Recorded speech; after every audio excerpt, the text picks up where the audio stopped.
Assalamu alaikum everyone, my name is Khaled Hammoudeh, and in this lecture I'm going to be explaining heart valve disorders and murmurs. Before I start explaining the lecture, I just wanted to clear out that this does not cover everything in the lecture. I'm just going to be covering some important concepts in this lecture. Now, before we go into the abnormalities in the valves, let's talk about the valves in general so we get to know what we're going to be talking about later on. So in the valves, we have four valves in the heart. We have semilunar valves and atrioventricular valves. Now semilunar valves are the aortic valve and the pulmonary valve, and here I put arrows next to them so you can tell which one is which.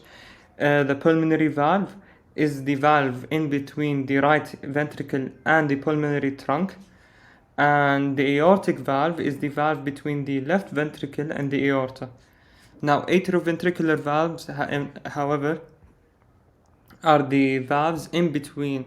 First of all, is the tricuspid valve, and it's the valve between the right atrium and the right ventricle.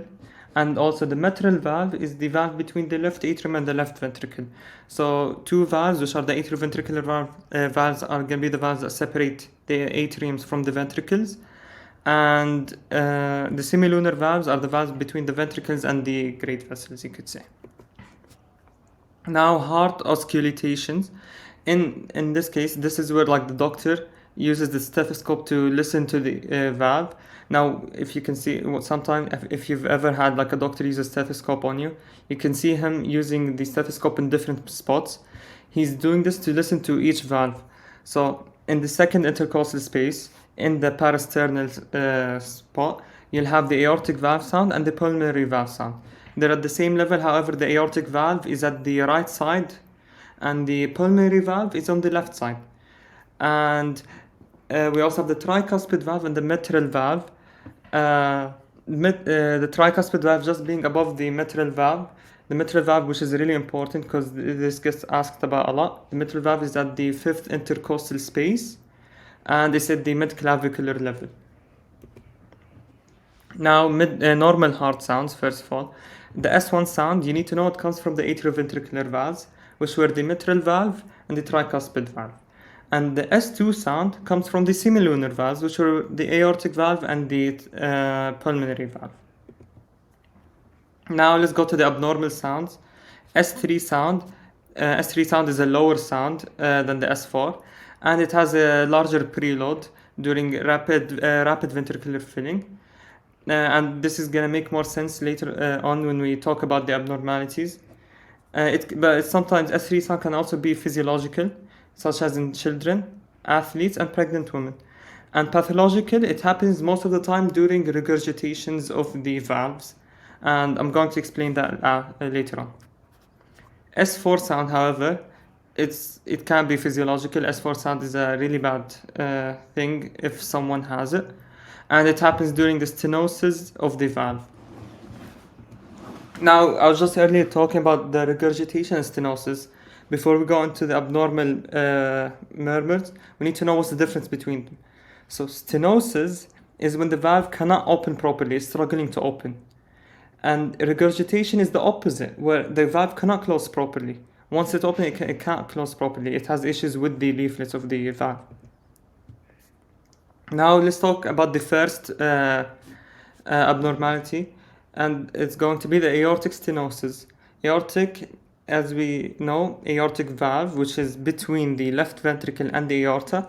Stenosis, which we just mentioned earlier, it cannot open properly. It's basically closed, and it's letting little blood go through. So this sound, if someone has this, you'll hear this during the systolic phase. And as you can see here, this is going to be the systolic phase, and this is going to be the diastolic phase. So you hear this during the systolic phase because when the left ventricle contracts, the blood is struggling to go through the aortic valve, which means the end systolic volume is going to be more, and the stroke volume is going to be less. Now we have aortic regurgitation. Aortic regurgitation is basically the opposite. The valve is not closing properly. It's letting blood go through way too easily. So, and this is a diastolic murmur. We just said the aortic stenosis was a systolic murmur. However, in this case, it's a diastolic murmur. As you can see here in this graph, you can see that the systolic murmur, the systolic phase is fine. However, during the diastolic phase, you can see the murmur is happening over here. And why is this increased in diastolic volume, and why is it increased stroke volume? When the left ventricle contracts, the blood that's left in the aorta, since the valve cannot close properly, is going to let the blood come back to the left ventricle. So it's going to have an increase in diastolic phase. So when the blood starts filling up again, the blood's going to be more than the last time. And this also means the stroke volume is also more. However, this is not a good case for the patient.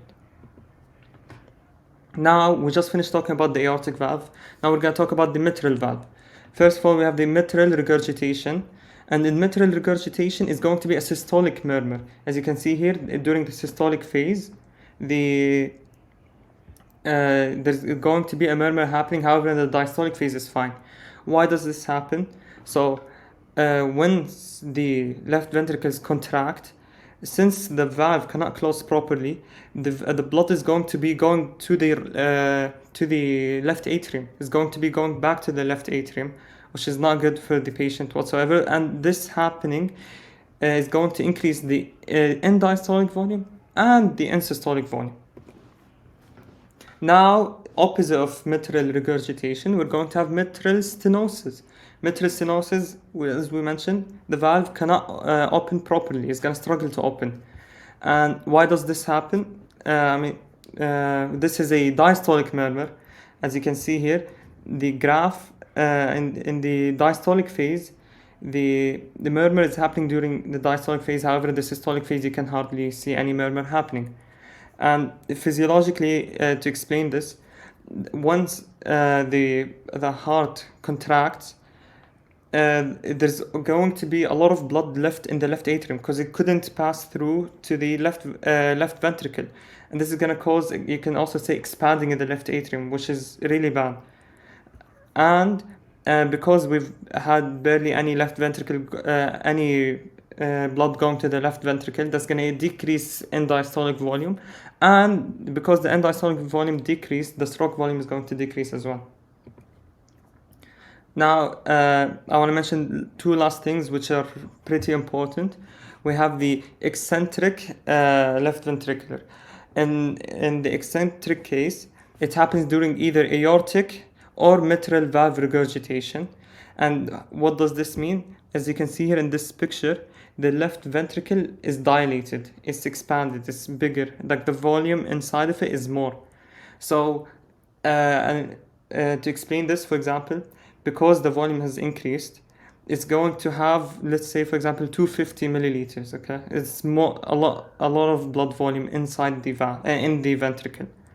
So however, once it contracts, it's going to release a lot of blood. However, the aortic valve is regurgitated, so the blood is going to be going back. So stroke volume is going to decrease, and end diastolic volume is going to increase.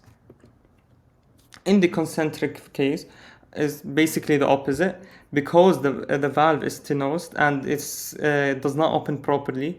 It's going to cause the left ventricle to be hypertrophied, so it's going to have less space inside of the valve, and this is going to cause a lot of pressure inside the left ventricle because the space is less and the blood is more. The end diastolic volume is even more. Now, because this is not in the TBL, I couldn't add any TBL material because this is not coming in our TBL tomorrow. However, I decided to add a question just for practice. I'll give you like 2 seconds to pause this, and then I'll say the answer after. So, a 72-year-old man with a long history of hypertension presents with a fatigue and dyspnea. Physical examination reveals a prominent S4 sound, S4 heart sound. What is most likely the cause of this heart sound? So, as we mentioned earlier, stenosis gives us S4 sound. So the answer here is going to be aortic stenosis. And thank you for watching.